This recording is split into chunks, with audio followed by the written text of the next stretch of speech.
അടുത്ത പാനിൽ സവാള ഫ്രൈ ചെയ്ത് വെക്കാം. ആദ്യമേ പറഞ്ഞത് സവാള 2 സവാള എടുക്കുക, ഒന്ന് കഷ്ണങ്ങളായിട്ട് മുറിക്കാൻ, ഒന്ന് വളരെ ചെറിയ കഷ്ണങ്ങളായിട്ട് നേരത്തെ കഷ്ണങ്ങൾ മുറിച്ച് വയ്ക്കുക, ഫ്രൈ ചെയ്യാൻ. ഇതിലേക്ക് എണ്ണ ഒഴിക്കണ്ടേ? എണ്ണ വേണം.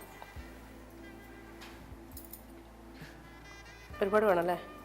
ഇത് ഏകദേശം ഒരു 3 ടേബിൾ സ്പൂണോളം, കാരണം ബാക്കി എണ്ണയിൽ ചിക്കനൂടെ വറുത്തെടുക്കാം. ഓക്കെ, അപ്പോൾ രണ്ടും കൽപ്പിച്ചാണ്. ഇതിലേക്ക് ഇനി സവാള മാത്രം വഴറ്റിയെടുത്താൽ മതി. സവാള വറുത്തെടുക്കാം, ഡീപ്പ് ഫ്രൈ ചെയ്യണമല്ലേ? അപ്പോൾ നന്നായിട്ട് എണ്ണ ചൂടാകാൻ വേണ്ടി നമുക്ക് വെയിറ്റ് ചെയ്യാം. എണ്ണ ചൂടായതിനു ശേഷം എണ്ണ ഫ്രൈ ചെയ്യാം. അപ്പോൾ നമ്മൾ എണ്ണ ചൂടായി, ഇനി അതിലേക്ക് നമുക്ക് ഉള്ളി ഇട്ടിട്ട് വഴറ്റിയെടുക്കാം. ഫ്രൈ ചെയ്തെടുക്കണം കേട്ടോ, വഴറ്റിലല്ല, ഫ്രൈ തന്നെ വേണം. ഇപ്പോൾ നല്ല ഡീപ്പ് ഫ്രൈ ചെയ്യണ്ടേ? ഇത് അവസാനം ഗാർണിഷ് ചെയ്യണം, ടോപ്പിംഗ് വേണം. അല്ല, പിന്നെ ഒന്നുകൂടി വേവിക്കണം. ഈ ഫ്രൈ എല്ലാം കൂടെ ഇട്ട് മസാലപ്പൊടി ചേർത്തിട്ട് വേവിക്കും. സാധാരണ നമ്മൾ വേവിച്ചിട്ടല്ലേ കുരുമുളകും കുറച്ച് മഞ്ഞപ്പൊടിയൊക്കെ ഇട്ട് വേവിച്ചെടുത്തിട്ടാണ് ചിക്കൻ പിന്നെ ചേർക്കുക. ഇതിപ്പോൾ മസാലയും കൂടെ ചേർത്തിട്ടാണ് വേവിക്കണ്ടേ. നല്ല ക്രിസ്പി ആയിട്ട് മുരയണം അല്ലേ? മുരുമുരാവുന്ന വരെ മുരിക്കാം. ഇതെവിടെ നിന്ന് കിട്ടിയതാ? സ്ഥിരം വീട്ടിലുണ്ടാക്കുന്നതാണോ? മറ്റേ ബീഫ് ചോപ്സും മട്ടൻ ചോപ്സും എല്ലാം ഈ പരുവത്തിൽ തന്നെ, ഇതുപോലെ തന്നെ. ചോപ്സിൻ്റെ രീതി ഇങ്ങനെയാണ്. ഇനി ഏത് വേണമെങ്കിലും ഇടാമല്ലേ? കോമൺ ചോപ്സ് കറി എന്ന് പറയാം. അപ്പോൾ വെജിറ്റേറിയൻസ് ഇഷ്ടമുള്ളവർക്ക് എനിക്കത് കോളിഫ്ലവർ അങ്ങനെ വല്ലതും ഇട്ടാൽ മതിയോ അല്ലേ? കൂണോ മഷ്റൂമോ. പിന്നെ ഡീപ്പ് ഫ്രൈ ചെയ്യണം അല്ലേ?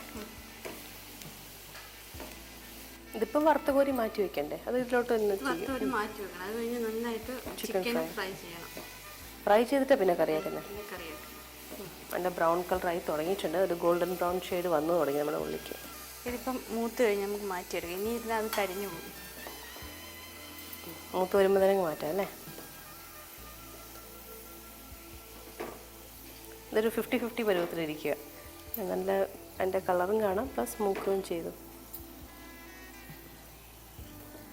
ഇതിലേക്ക് ചിക്കൻ ഇടാം. ഓക്കെ, ഇത് മാറ്റി വയ്ക്കാമല്ലോ.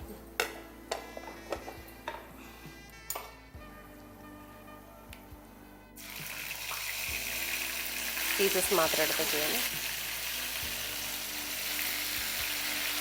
ആ ചൂടെണ്ണയിലോട്ട് തന്നെ നമുക്ക് കോഴിയിട്ട് പൊരിക്കാം.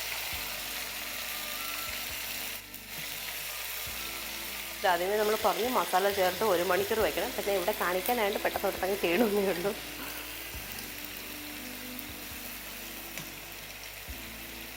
അപ്പോഴത്തേക്കാകുമ്പോൾ കറക്റ്റ് അതിൻ്റെ മസാലയൊക്കെ പിടിക്കും അല്ലേ?